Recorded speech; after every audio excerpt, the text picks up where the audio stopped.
Cyber Shadow, developed by Mechanical Head Studios and published by Yacht Club Games, is a 2D side-scrolling action platformer available on PlayStation 4, PlayStation 5, Xbox One, Nintendo Switch, PC, Mac, and Linux. The PS5 version offers 120Hz gameplay, which this review was recorded in. You do not need a 120Hz display to play the PS5 version, as it will scale according to your display's capabilities. Purchasing the PS4 version of the game will also entitle you to the PS5 version, and vice versa, so there's no need to purchase twice for the upgrade. Unfortunately, as of this publication, YouTube only supports up to 60Hz, but if you'd like to watch the review in 120Hz, please click the link in the video description to download the raw file. Please keep in mind that you will need a properly configured 120Hz display in order to notice any difference.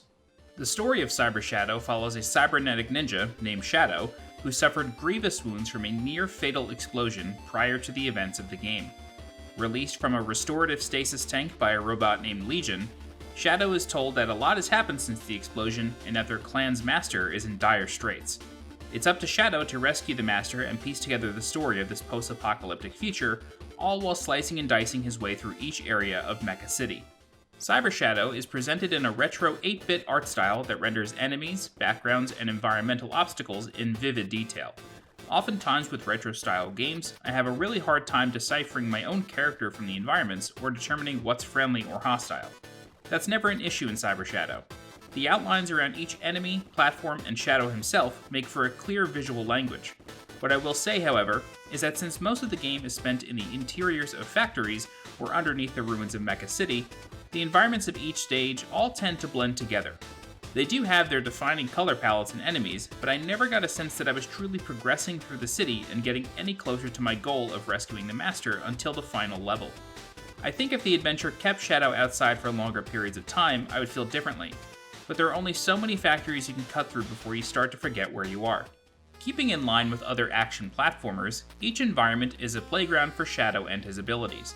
Tucked behind breakable walls are combat and platforming challenges, usually ending with an increase to your health, or SP, the resource required for Shadow's abilities. Sub-weapons and restorative items can also be discovered behind walls, as well as within service pods, which act as checkpoints in each level. By spending Essence, the player has a choice of how they want to play. Most service pods will restore Shadow's health and present him with 2 additional pods to spend Essence on. One is an automatic refill of your SP, and the other is a predetermined sub-weapon. Repairing each option costs 50 Essence, resulting in a resource management mechanic that persists throughout the game. Later on, Shadow will encounter service pods that are completely broken, making it so the player has to spend 50 Essence just to get the health refill working again.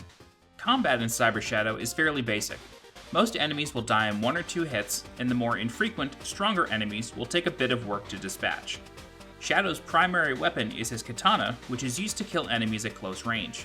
As Shadow moves deeper into the heart of Mecha City, he will encounter shrines to pray at, drawing him into the Ethos. The Ethos is where he can learn new abilities from the spirits within.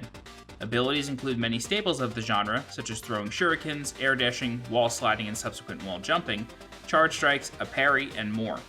Each time a new ability is learned, the challenges of each stage change to incorporate these new abilities. As the game progresses, the challenges get harder and harder, forcing you to weave several abilities together in quick succession. Luckily, there are no game overs and there are checkpoints scattered throughout each stage. That said, however, the further you progress in the game, the further apart these checkpoints are, resulting in a demand for perfect execution of Shadow's abilities for long stretches of time. A game that requires perfection also requires responsive controls, and Cyber Shadow has those in spades. Overconfidence in your own abilities, however, will almost always result with Shadow crashing into a spike-lined wall or floor, ending in a one-hit death. Boss fights in Cyber Shadow are difficult, but I found them to be easier than the levels themselves. Bosses range from deadly machines that spew fire and attempt to crush Shadow, to cybernetic ninjas that borrow the abilities of Shadow's former colleagues. Finishing a boss encounter will often result in an increase to Shadow's health, along with a new ability. With the exception of the final boss, I defeated most of the encounters within a handful of attempts, some of which going down in the first try. The challenge of the levels can get exhausting since you're required to play at such a high level for most of them, so part of me was happy that the bosses weren't insanely difficult. But my victories often felt guaranteed, as boss patterns were very easy to learn, leaving me feeling a bit unsatisfied at the end. After defeating the final boss in each stage, Shadow is able to utilize a computer terminal to warp back to any previously completed level. As Shadow gains new abilities, players will want to backtrack to previous stages to gain access to previously locked off areas, as upgrades are often tucked behind them. Backtracking is not at all necessary to complete the game though, so keep in mind that doing so is completely optional.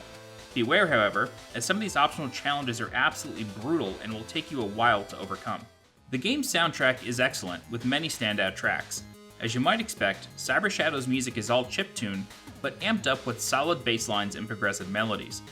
Most of the tracks have a frantic energy to them, but they slow down dramatically towards the end of the game when Shadow nears the end of his mission.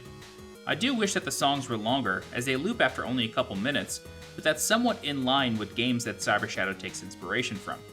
The music tends to blend into the background when playing simply because the utmost attention is required to overcome the game's hectic challenges, but that doesn't mean you shouldn't take a few minutes in each stage to appreciate the beautiful work of Cyber Shadow's composer, Enrique Martin.